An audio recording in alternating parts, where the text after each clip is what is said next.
పనిచేస్తున్న బొగ్గు కార్మికుల మనుగడ కోల్పోయే పరిస్థితులు వాటిల్లుతున్నాయని అంటూ సింగరేణి సంస్థలు పనిచేస్తున్నాయని అన్ని యూనియన్ పార్టీల నుండి ఏకపక్షంగా గత 2 రోజులుగా సింగరేణి భద్రాద్రి కొత్తగూడెం జిల్లా కొత్తగూడెం హెడ్ ఆఫీస్ ముందు సామూహిక నిరవధిక నిరసన చేస్తున్నారు. గత కొన్ని సంవత్సరాల క్రితం నైజాం ప్రభుత్వం నుండి అప్పుడున్నటువంటి నిజాం రాజులు సింగరేణి భూగర్భ సంస్థలను వారి ముందు తరాల భవిష్యత్తు కోసం భూములను కేటాయించి చట్ట ప్రకారం వారికి మాత్రమే ఉపయోగించుకోవాలని సింగరేణి సంస్థకు భూములను అప్పగించారు. అదే విధంగా ఇప్పుడున్న ప్రభుత్వాలు చట్టాన్ని మార్చి ఈ భూగర్భ జనులను ప్రైవేటీకరణకు చేస్తున్నారని, సింగరేణి ప్లానింగ్ డిజైనింగ్ ద్వారా సింగరేణి యాజమాన్యం శ్రద్ధ తీసుకుని పట్టుదలతో సింగరేణి సమస్యలను కాపాడుకునే బాధ్యత సింగరేణికే ఉందన్నారు. ఇప్పటికైనా సింగరేణి ప్రభుత్వాలతో కట్టుదిట్టమైన చర్యలు జరిపించి భూగర్భను అలాగే ఓపెన్ క్లస్టర్లను సింగరేణి యాజమాన్యం చేతుల్లోనే ఉండే విధంగా నిర్ణయం తీసుకోవాలని కార్మికులు, కార్మిక సంఘాలు డిమాండ్ చేస్తూ సమ్మె కొనసాగిస్తున్నారు.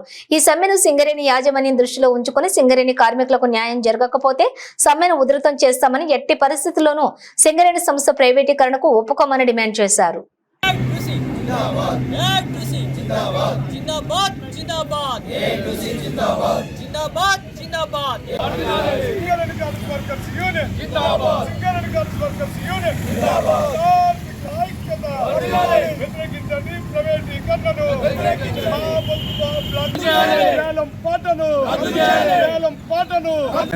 బొగ్గు బావులకు నూతనంగా వచ్చే బొగ్గు బావుల్ని వేలం వేయడానికి కేంద్ర ప్రభుత్వం ఒక నిర్ణయం తీసుకుంది.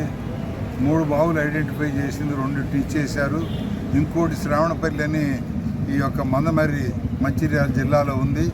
కాబట్టి టోటల్గా మేము వ్యతిరేకిస్తున్నాం. ఎందుకంటే ఈ పాత బావులు 5-6 సంవత్సరాలలో ఇవన్నీ క్లోజ్ అవుతాయి. మరి నూతన బావులు కనుక చేసుకోవాలంటే మనకి అధికారం లేదు. అది చట్టం తీసుకొచ్చి ఆ విధంగా ఏదైతే ఎంఎండిఆర్ యాక్ట్ 1957ని సమూలంగా మార్చేసి మరి స్పెషల్ కోల్ మైన్స్ ప్రొవిజన్స్ కింద 2015 అలాగే 2016లో కూడా తీసుకురావడాన అక్కడ అడుగుపెట్టే అవకాశం లేదు. మరి దీనికి ముందు నైజాం 7వ రాజు ఆయన ఒక వీలునామా రాశాడు. అదేంటంటే అది ఒక చట్టం అన్నమాట. ఏదైతే నూతనంగా వచ్చే బొగ్గు బావులు కానీ, అన్వేషణ కానీ ఇవన్నీ కూడా సింగరేణి కాలనీసే లైసెన్స్ ఏం అక్కర్లేదు, వాళ్ళకే ఇవ్వాలనేది ఆయన రాశాడు. అది వాస్తవంగా అది చట్టబద్ధత ఉంది. ఇవన్నీ వదిలిపెట్టేసి 2015లో వీటినన్నిటి అడ్డం తిడ్డంగా సింగరేణి భవిష్యత్తునే తాకట్టు పెట్టే విధంగా మొత్తం దాన్ని చేసే విధంగా ఇవాళ చేయటాన్ని వాళ్ళ సింగరేణి వ్యాప్తంగా మొత్తం కార్మికులు ఏఐటీసీ అలాగే సిపిఐ పార్టీ ఆధ్వర్యంలో దీన్ని తీవ్రంగా వ్యతిరేకించడం జరుగుతున్నది.